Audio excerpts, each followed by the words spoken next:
igreja. Amém. Que bênção que hoje você veio, que você está aqui, que nós podemos juntos meditar na palavra do Senhor. E eu quero pedir para que você possa se aquietar na presença dEle, aquietar teu coração.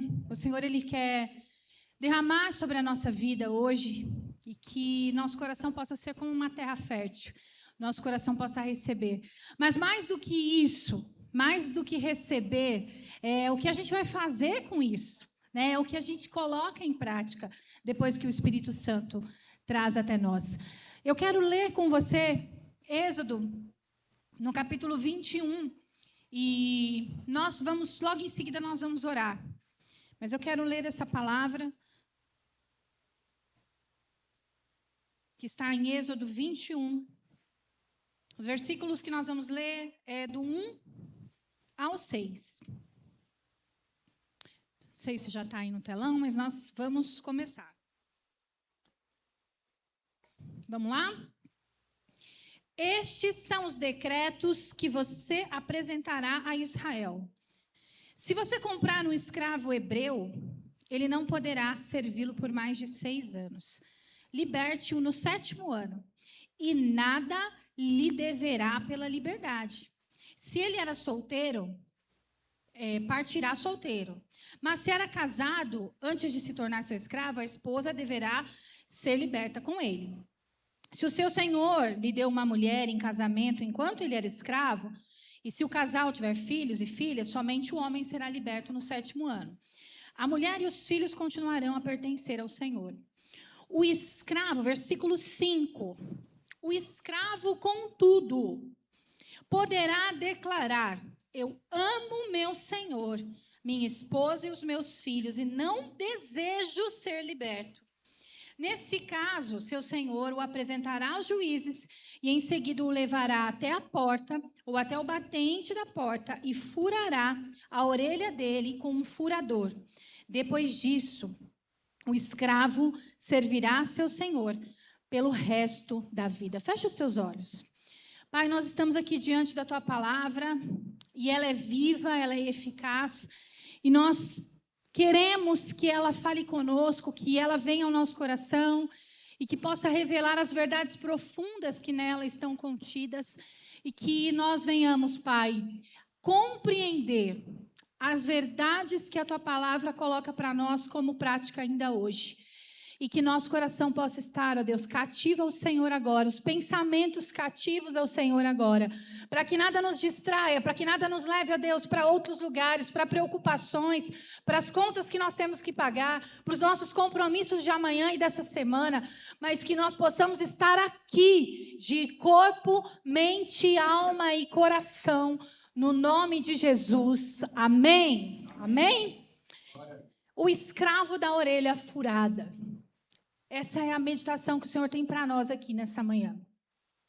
Quando a gente ouve falar a palavra escravo, quando a gente ouve falar sobre escravidão, tem para nós aí uma história, principalmente aqui no Brasil, né? Outros países também, mas nós estamos mais próximos do que aconteceu aqui, lá pelos anos de 1500, 1800, foram quase mais de 3 séculos de escravidão que ocorreu aqui no Brasil.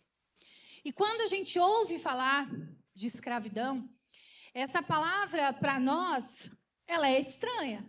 Qual a conotação que ela tem quando você fala escravo, escravidão? Ela tem uma conotação ruim, certo?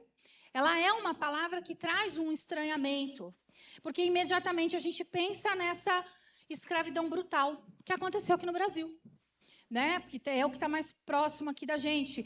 As pessoas sequestradas na África, trazidas para cá em navios negreiros em condições subhumanas, e elas não tinham ali nenhuma perspectiva de liberdade. Essa escravidão, ela não tinha um tempo determinado, isso era permanente. E isso envolvia questões raciais, e as pessoas eram tratadas como propriedade, como mercadoria. Um escravo era vendido para o outro, era propriedade privada daqueles senhores, né? E a dignidade, a liberdade delas era retirada. Então, essa escravidão, que é a que a gente conhece, ela foi cruel, ela foi desumana. Eu acho que eu não consigo encontrar uma palavra que realmente caiba dentro daquilo que foi vivenciado, né, no mundo, né, no Brasil, durante esses anos. Não dá para a gente pensar, e foi pecaminosa. Mas quando a gente lê a Bíblia, a gente precisa entender o que essa escravidão aqui significa. Ela é diferente daquela que nós conhecemos. A Bíblia, quando ela fala desse modelo aqui de escravidão, eu também quero deixar claro que não que Deus ele se agradava de qualquer tipo de escravidão. Havia uma tolerância e também uma regularização dessas leis para proteger esses escravos. E é isso que a gente acabou de ler aqui em Êxodo. Havia uma regularidade dentro dessa escravidão, né? Deus ele não criou, ele tolerou essa escravidão, regulou algumas leis por conta dessa realidade cultural da época. Lá em Israel, haviam esses limites, então, de proteção para o escravo. Então, quando a gente vai lendo aqui as leis, o Pentateuco, a gente vai vendo que tudo isso era regulado pelo Senhor para que não houvesse também esses extremos, né? E essas pessoas não sofressem. As principais diferenças, então, entre a escravidão bíblica e a escravidão que a gente conhece estão em alguns pontos importantes. Primeiro, o propósito. Qual era o propósito da escravidão no Brasil? Lucro, não era? Lucro. E isso foi feito através de sequestro. Havia, então, essa tortura humana. Agora, dentro dessa escravidão que aqui a gente está vendo na Bíblia, era uma coisa diferente. Era um sistema que acontecia porque alguém ou estava em extrema pobreza, vivia em extrema pobreza, e acabava se submetendo a essa escravidão para que pudesse sobreviver e sua família também sobreviver, ou mesmo por dívidas, né? E aí esse senhor acabava, então, tornando essa pessoa escravo para que pudesse, de alguma maneira, pagar essa dívida. Mas essa escravidão, ela tinha dia e hora para acabar. Quando dava os 6 anos, no 7º ano, esse escravo estava livre, tendo pagado a dívida ou não. Esses 6 anos tendo servido para pagar a dívida ou não, ele estava livre. Essa era, então, a proteção para que ninguém também se tornasse escravo para sempre.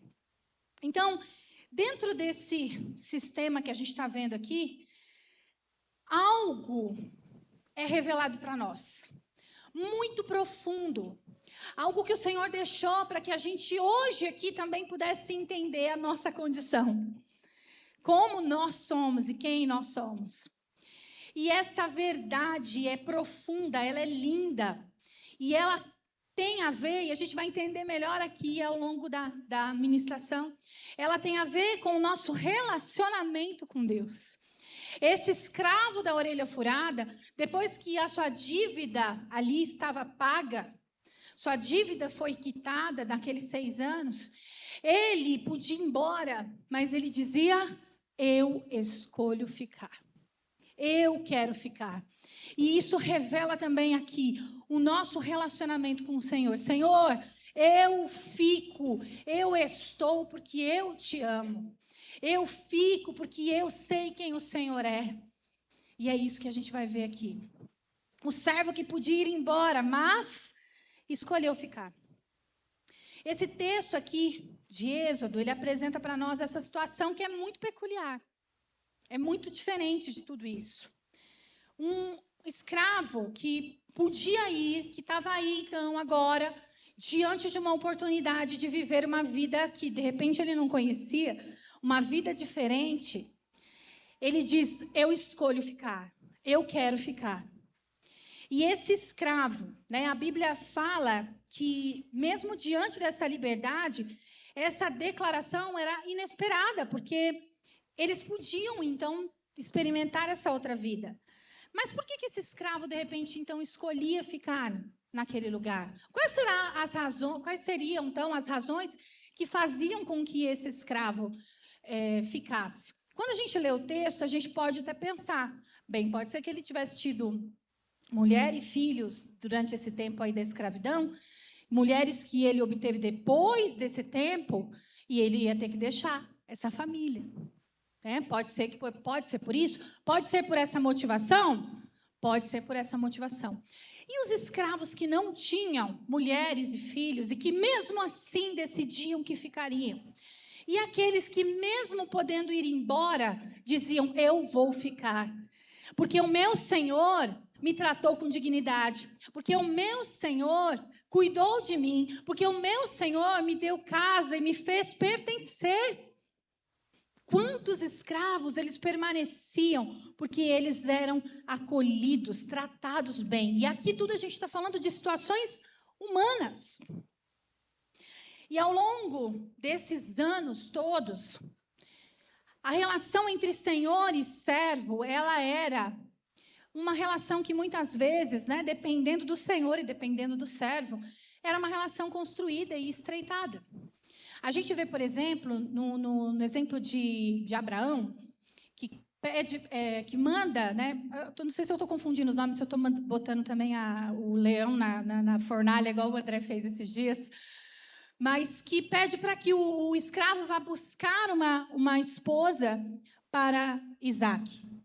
Então, a gente vai vendo que existe uma relação de confiança, porque olha o tamanho da responsabilidade. Você designar ao seu escravo, ao seu servo, a responsabilidade de escolher uma esposa para o seu filho. Alguém que vai ser a mãe de seus netos, que vai ser aquela que vai gerar a sua descendência. Então, a gente começa a perceber que essa relação de escravo e servo, ela era estreitada. Ela era ali também, muitas vezes, acabava se tornando amigo, acabava se tornando ali de casa. Então, entendem a principal diferença dessa escravidão bíblica para a escravidão que aconteceu aqui no Brasil nos anos de 1500 a 1800, quase 1900. São coisas diferentes, mas eu sei que a palavra assusta. Eu sei que a palavra, ela traz para nós assim, não, isso aí eu não quero não. Escravo não é coisa boa, mas a gente vai entender que é, quando o nosso dono é Jesus Cristo, amém? Não era, então, mais uma escravidão por dívida. Era uma escravidão por serviço, um serviço que ele prestava agora por amor. E essa história, gente, importante a gente deixar claro aqui. Ela não se aplica para nós aqui de maneira literal, tá? Não se aplica, por exemplo, aos nossos empregos. Não se aplica a isso. De você ir lá e falar, vou trabalhar para sempre, para o resto da vida, para você... por amor. Hoje, isso não é legal aqui no Brasil, Não é possível que alguém trabalhe e não receba salário por isso. Embora na Bíblia também havia salários, os escravos, os servos recebiam salário. Talvez baixos salários, mas recebiam, Eles eram cuidados nesse sentido também. Então, essa história não se aplica de maneira literal. Mas lá em Romanos 15, o apóstolo Paulo ele nos ensina uma coisa, que tudo que no passado foi escrito, foi registrado, para o nosso ensino foi escrito. Então, Deus ele vai usando essas figuras, e esses exemplos para revelar para nós essas realidades, essas verdades espirituais que são profundas. Então, é importante que a gente se atenha a isso. Então, antes, nós éramos devedores e escravos do pecado. Hoje, nós somos perdoados de uma dívida impagável. E é aqui que essa história de Êxodo 21 começa a se aplicar na nossa vida espiritual. É aqui que tudo começa.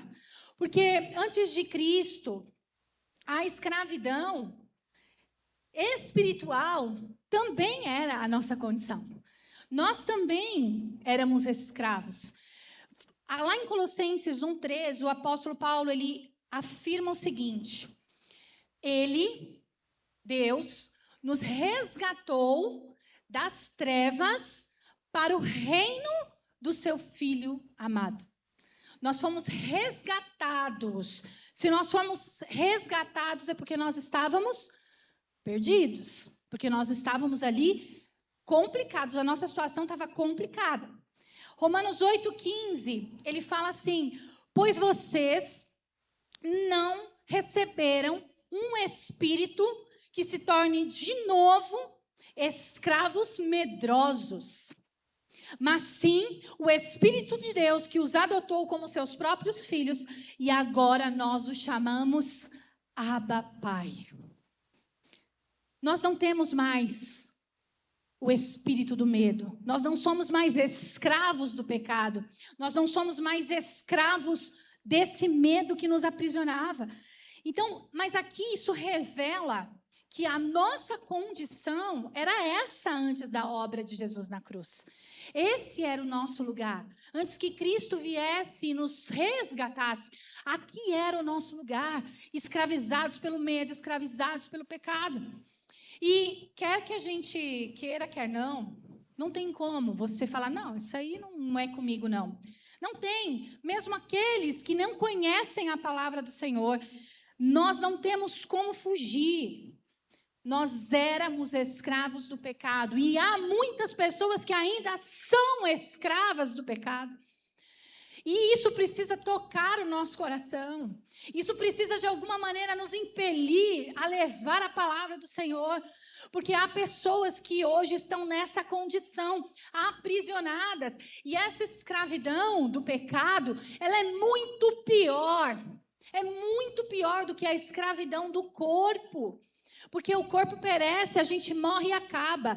Agora, a escravidão do pecado nos leva para a morte eterna.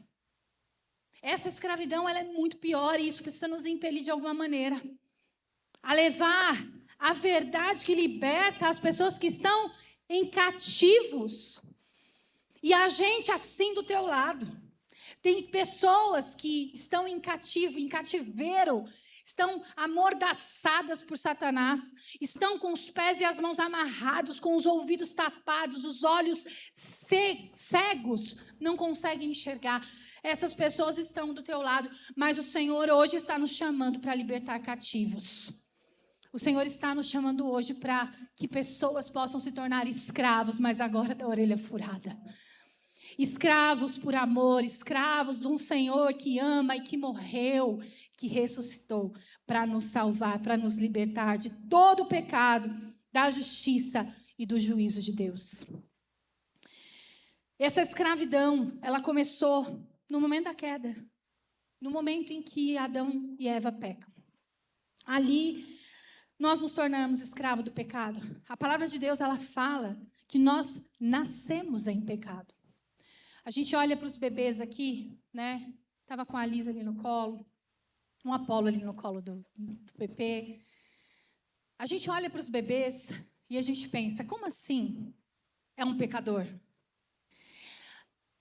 Acontece que os bebês recém-nascidos e as crianças tão pequenas, elas ainda não estão na prática do pecado. Mas elas já nasceram com esse DNA do pecado. Nós já fomos gerados nesse lugar. Então, o Apolo precisa de Jesus, ainda que ele tenha só alguns meses. Todos nós precisamos de Cristo para que nós possamos ser redimidos. E é claro que a gente não está falando aqui nem de batizar crianças, e muito menos, né, de que a criança tenha consciência. Mas é um entendimento de que todos nós precisamos de Cristo e nós já nascemos no pecado. Não tem ninguém que escapa. Ninguém escapa disso. E tem gente que às vezes pensa, mas eu sou bom, eu não faço mal para ninguém, falo mal de ninguém. Então, eu acho que eu não me encaixo nessa condição. E, na verdade, não tem. Não existe uma outra condição. Ou você é escravo do pecado, ou você é escravo de Cristo. A Bíblia, ela nos mostra lá em 2 Pedro 2,19, afirma que aquele que é vencido por algo se torna escravo daquilo que o venceu. Ou seja, nós somos escravos daquilo que nos controla. Tem alguma coisa que te controla? Pensa aí um pouquinho. Tem alguma coisa que você não consegue não fazer, mesmo sabendo que isso não agrada ao Senhor? Tem alguma coisa que você luta, mas você volta para esse mesmo lugar? Se isso te controla, você é escravo disso. Se esse pecado te controla, você é escravo desse pecado. Aquele que é vencido por algo se torna escravo daquilo que o venceu. Que coisa terrível. E às vezes a gente pode pensar em algumas coisas que estão no nosso dia a dia, que às vezes a gente não percebe que são coisas que nos tornam escravos. A mentira, por exemplo. Dizem que a mentira tem perna curta. Mas, às vezes, ela corre um pouco mais do que uma pessoa que tem perna curta consegue.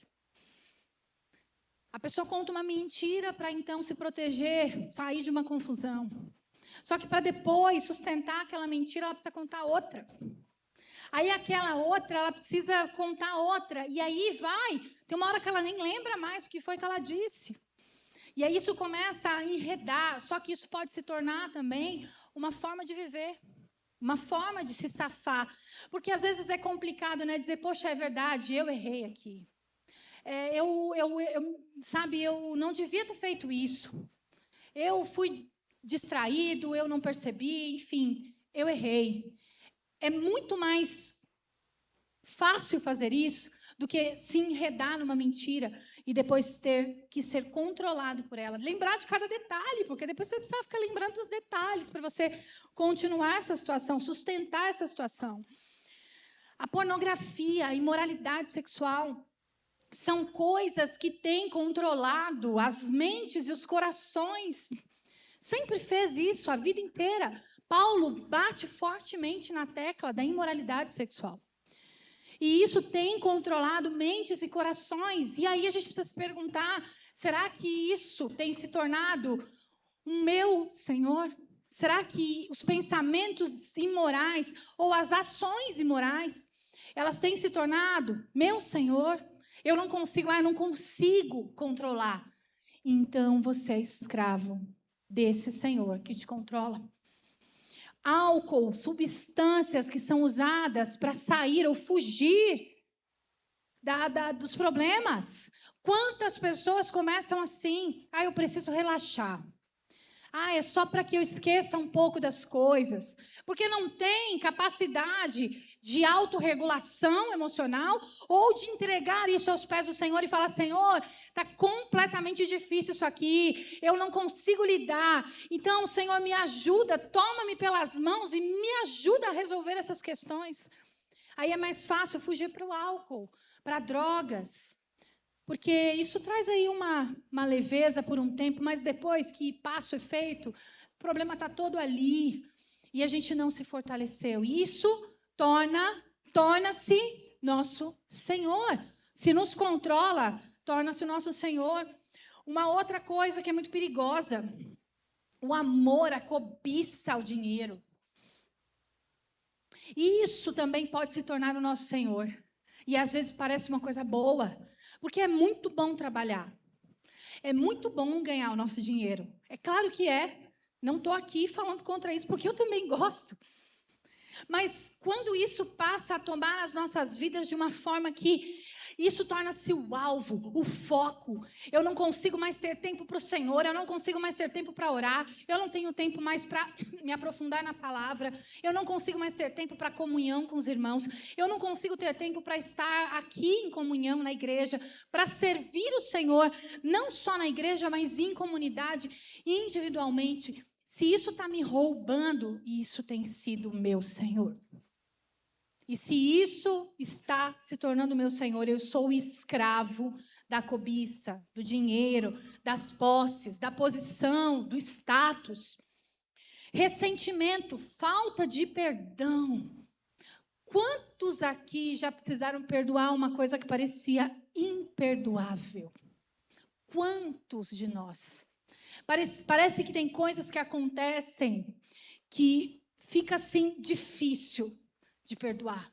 Você fala, não dá, isso aqui se eu perdoar, como que eu perdoo e abro mão do meu direito de ficar com raiva disso aqui?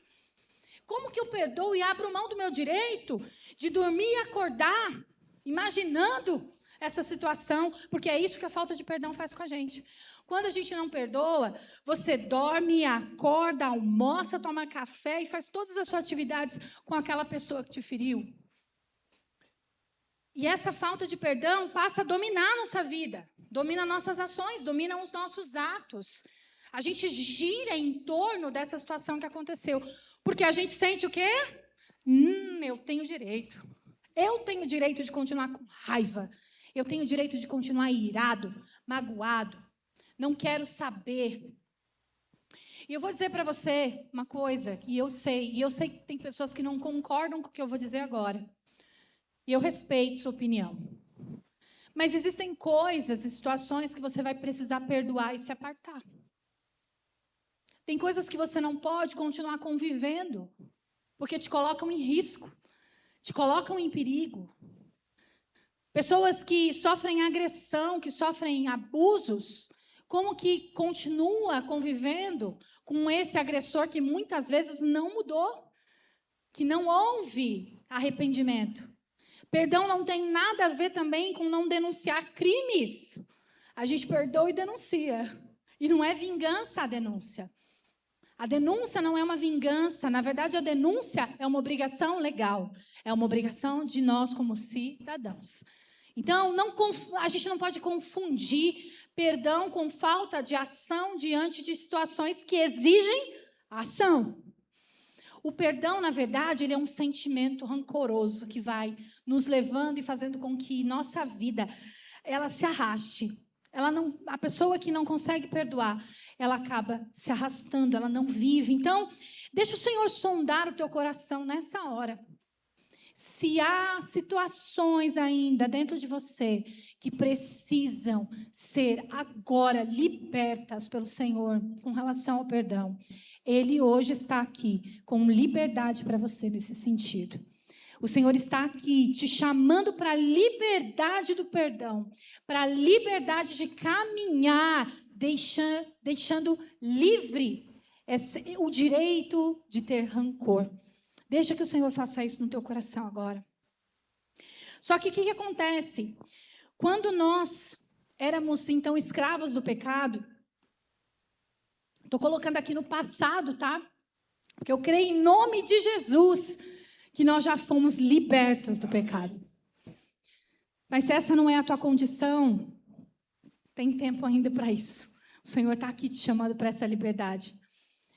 Quando a gente passa, então, quando a gente era escravo do pecado, a palavra de Deus fala, lá em Salmo, que ninguém poderia dar o resgate pela vida de seu irmão, porque o preço era caro demais.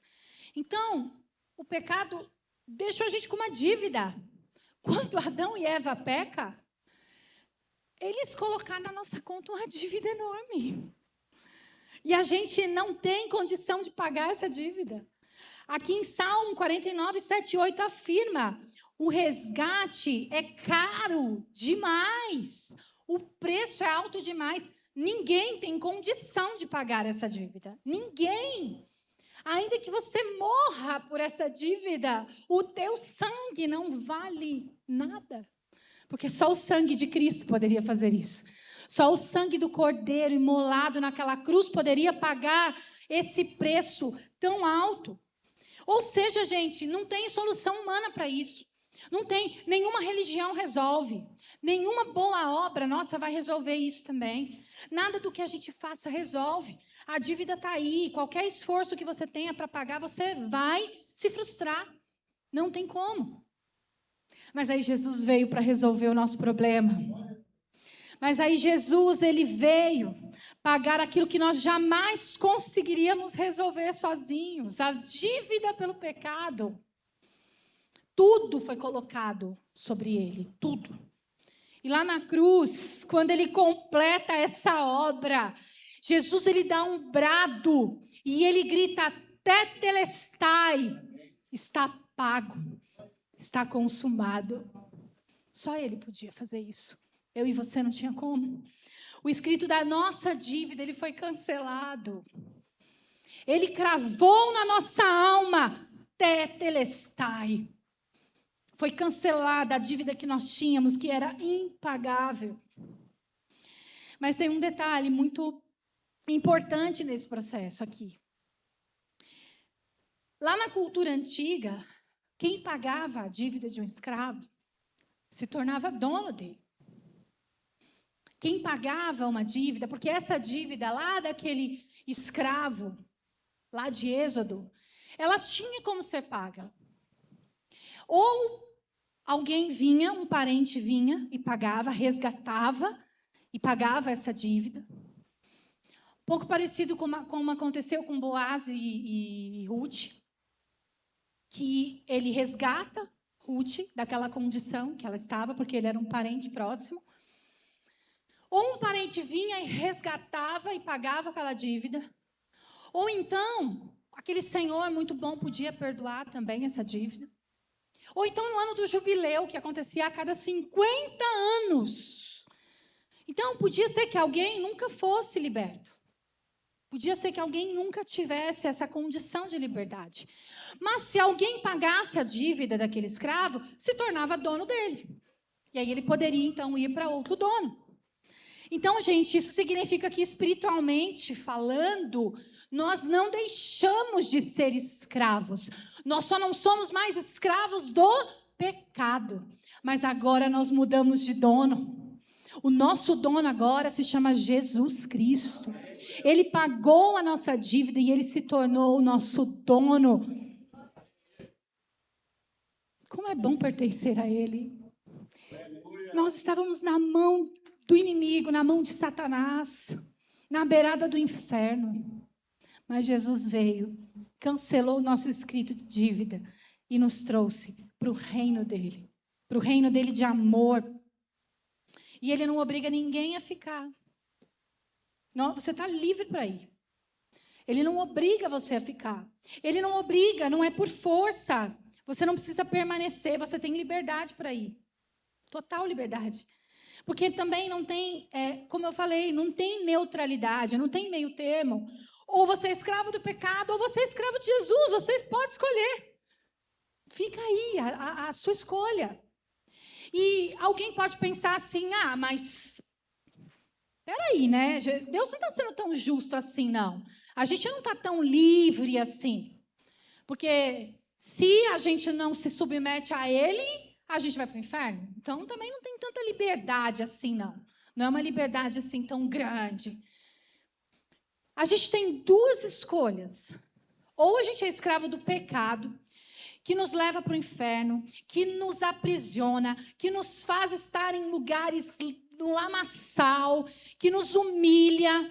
Ou a gente é escravo de um dono que morreu na cruz por nós, que se entregou e que deu a sua própria vida e que foi preparar um lugar para nós e que está preparando um lugar para nós. A gente tem essas duas escolhas que parece que não dá nem... Mas vai pensar? Ainda vai pensar o que você quer? Se a gente tem só duas escolhas e tem gente que não consegue escolher, imagine se a gente tivesse mais opção. Se a gente tivesse mais opção, aí todo mundo ia ficar num cardápio de opções para ver o que... O Senhor nos deu duas opções. Uma é terrível e a outra é maravilhosa. Qual você escolhe? Porque a dúvida, aonde está a dúvida? Oh, Jesus, nos ajuda. Quando a gente vê isso lá no Novo Testamento, a gente vê os autores do Novo Testamento começando os livros, né? Falando sobre serem escravos. Paulo, ele fala. Paulo, servo de Jesus Cristo. Paulo e Timóteo, servo de Jesus Cristo. Judas, servo de Jesus. Tiago, servo de Jesus. Eles começam, então, falando assim, lá em Romanos, Paulo, ele fala, né? Porque a palavra escravo, no grego, ela tem um significado. A palavra servo e escravo tem o mesmo significado. Quando você vê servo ou escravo, dá na mesma. Por que servo a gente aceita um pouquinho melhor? Porque servo ainda tem essa coisa do servir, né? É o nome do nosso ministério aqui na igreja. Servir a gente aceita um pouquinho melhor. Agora, escravo, a gente tem uma memória histórica de que isso é ruim. Mas escravo e servo dá na mesma. E no grego, a palavra é doulos, que significa servo e escravo, dá na mesma. Lá em Romanos, quando Paulo ele começa falando, Paulo, servo de Cristo, a palavra então aqui é doulos. Paulo, doulos, escravo de Cristo. Paulo poderia começar essa epístola falando assim, Paulo é missionário de Cristo. Paulo, fundador de igrejas. Paulo, enfim, construtor de tendas. Que mais que Paulo fazia? Mas agora ele era um escravo de Cristo. Ele não se apresentou com sua profissão. Paulo não se apresentou com o seu cargo na igreja, missionário, fundador de igrejas. Ele se apresentou como escravo de Jesus Cristo. A identidade dele era de que ele era comprado por esse dono que o amou, que o resgatou daquela situação terrível que ele estava. E nesse contexto do Novo Testamento, doulo significa alguém que a vida está totalmente ligada ao seu dono, completamente ligada. A vontade dessa pessoa, o tempo dela, as finanças dela. Escravo, meu dono é quem decide. Mas eu confio nele, eu sou o servo da orelha furada. Eu confio nele, eu estou porque eu amo, porque se eu quiser eu vou embora. E se eu amo, eu entendo que eu estou aqui porque eu sei quem ele é. Ele é confiável. O nosso Deus, Jesus, ele é completamente confiável. Não há variação e nem sombra de variação no nosso Deus. Então nós podemos descansar no nosso dono. Terceiro e último ponto. Nós somos livres para ir, mas a gente escolhe ficar. Tem um momento muito marcante no ministério de Jesus, e é uma passagem que eu gosto bastante também, que é lá em João 6. Quando conta, não vou entrar em detalhes, mas tem ali um momento em que Jesus está ensinando algumas coisas, e fica muito difícil o ensino de Jesus para os discípulos e para as pessoas que estão ouvindo ele. Porque as pessoas começam assim, nossa, essas palavras são duras demais. É muito difícil seguir isso aí que ele está falando. É muito complicado esse negócio de seguir Jesus. E aí algumas pessoas começam, vazar. Começam a ir embora. E aí Jesus, ele se vira para os 12 e ele fala o quê? Vocês também querem ir?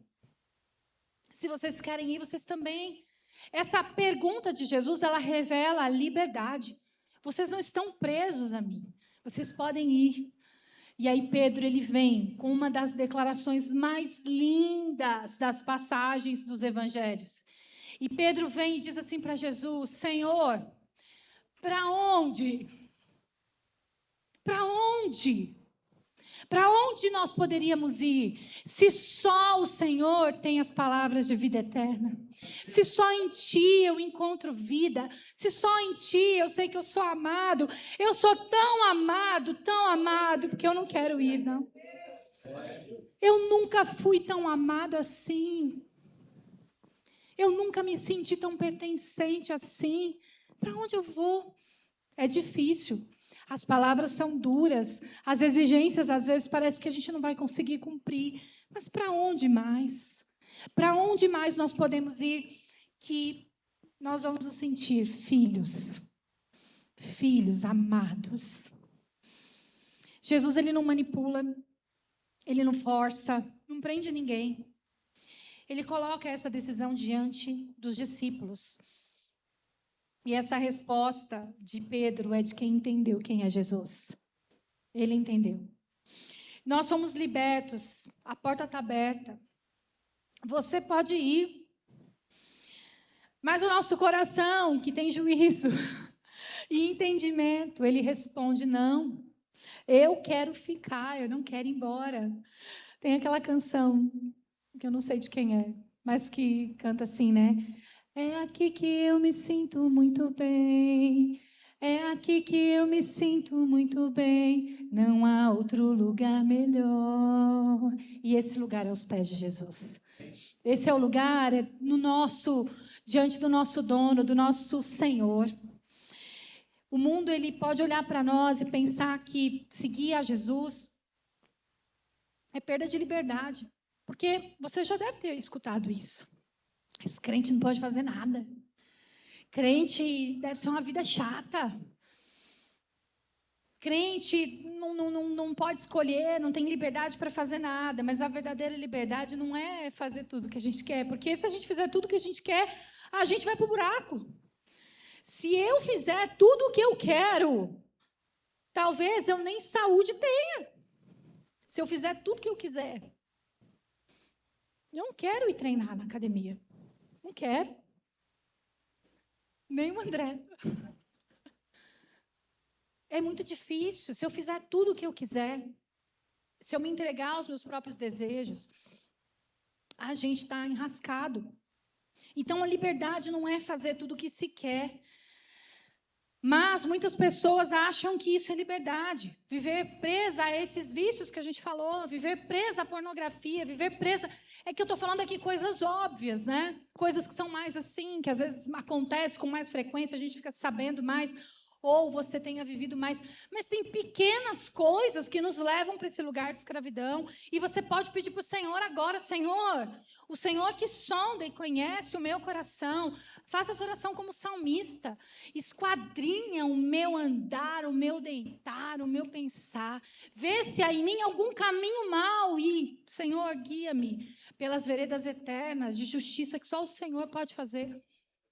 Que essa oração ela possa eclodir do nosso coração hoje, para que o Senhor que sonda o meu coração possa mostrar os lugares que eu ainda posso estar sendo escrava, controlada pelo pecado.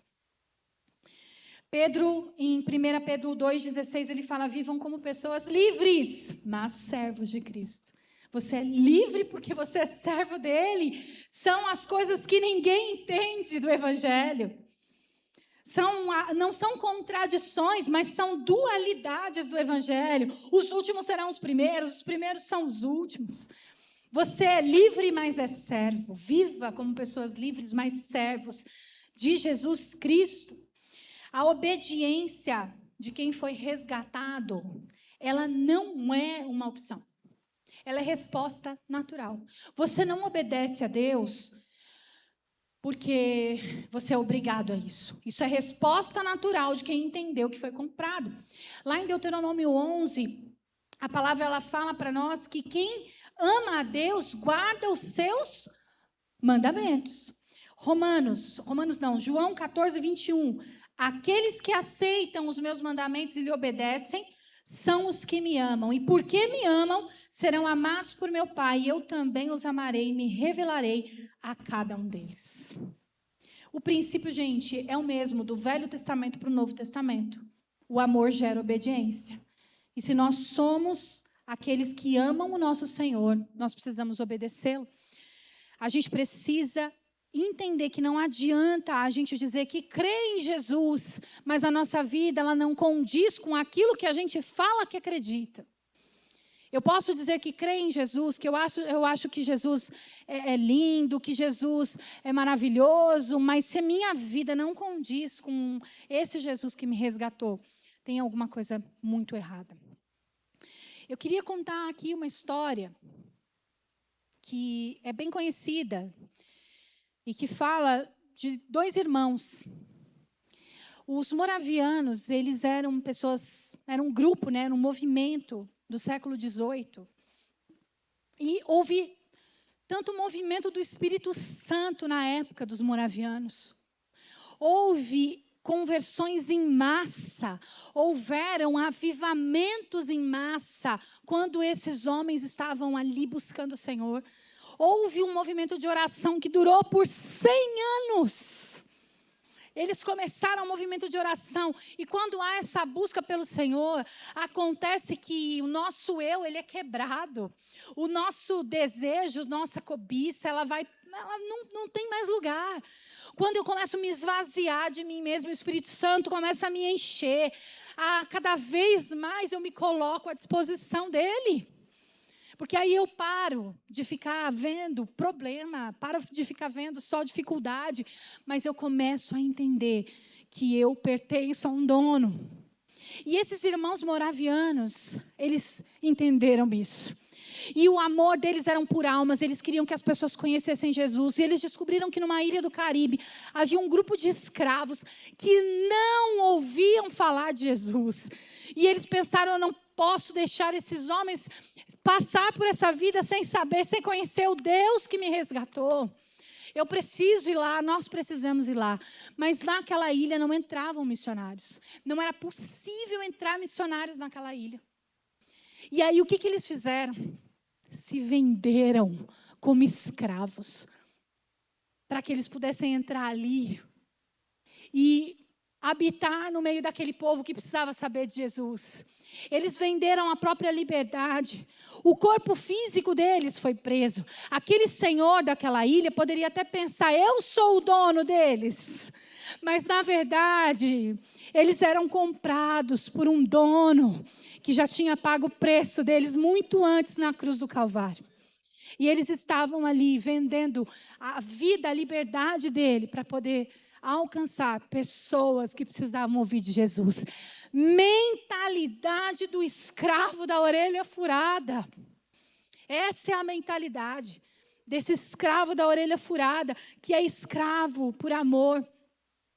Quando esses irmãos moravianos partiram, quando o navio deles partiu, eles gritaram uma frase que ficou muito conhecida: que o cordeiro que foi morto receba a recompensa pelo seu sofrimento. Eles estavam entregando a vida e dando a recompensa para Cristo, pelo sofrimento de Cristo naquela cruz.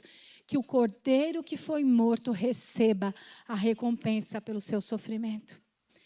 Na verdade, eles estavam ali só com um corpo físico, mas eles eram livres.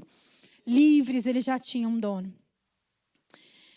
E agora, realmente concluindo, queridos, a passagem de Êxodo, ela nos ensina que o nosso relacionamento com Deus, no nosso relacionamento com Deus, não tem possibilidade de ser por obrigação. Não tem como, só dá para ser por amor. Só dá para ser por liberdade. Só dá para ser por escolha.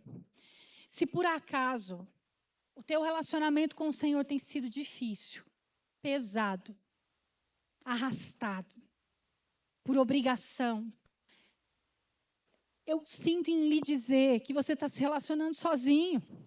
Você não está se relacionando com o seu Senhor.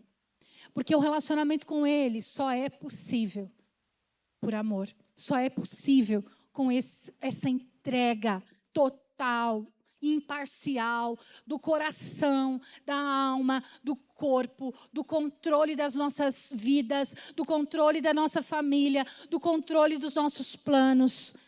Se você tem deixado o Senhor controlar uma parte da sua vida, mas essa aqui você não deixa Ele tocar, você não está se relacionando com Ele.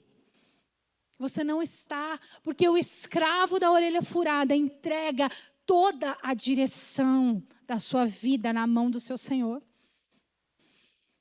Mas tem um detalhe muito maravilhoso aqui. Conversando ontem com o André, nós estávamos ali conversando, falando sobre isso. E aí isso começou a surgir e foi tão lindo quando o Senhor começou a revelar isso também no meu coração. O escravo da orelha furada, aqui, naquele tempo ele era marcado. Quando ele decidia, então, que ele ficaria, ele era levado até a porta. Por que na porta? Porque era o lugar de saída, que representava a saída, né? Era o lugar que representava a saída. Esse escravo era levado até a porta e dito para ele, olha, você está na porta, você vai ou não vai? Não, eu não vou. Eu amo o meu Senhor e eu quero ficar. Então a orelha dele era tomada ali. E aí com um equipamento que algumas traduções chamam de sovela, que é até um equipamento que utiliza no sapateiro. Era furado a orelha dele. Essa era a marca que esse escravo carregava. Todos os que vissem ele iam dizer assim, aquele é um escravo por amor. Aquele escolheu ficar com seu Senhor. Naquele tempo, O escravo carregava essa marca desse furo na orelha. Mas na nossa história isso aconteceu de forma diferente.